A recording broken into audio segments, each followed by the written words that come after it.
по правам человека предложила подать в суд.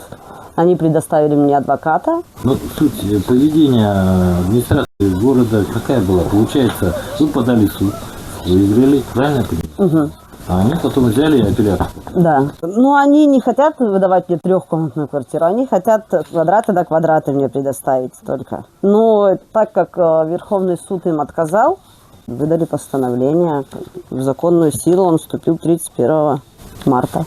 Хотим квартиру! Теперь, я думаю, количество исполнительных листов в адрес окружной администрации города Якутска значительно возрастет. В сентябре этого года состоятся выборы главы городского округа город Якутск. Однако я считаю, что выборы надо провести летом. В связи с этим я, как житель города Якутска, полностью поддерживаю предложение депутата Якутской городской думы Владимира Ю.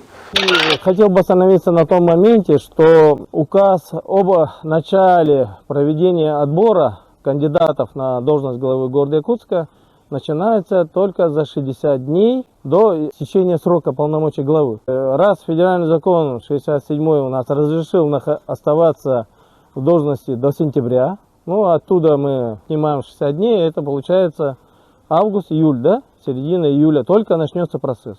Чтобы этот вопрос не затягивался, чтобы за эти 60 дней мы в рамки не входили, главе города Якутска сейчас надо уйти в отставку, чтобы процесс сейчас уже начался, не дожидаясь до окончания сроков полномочий в сентябре.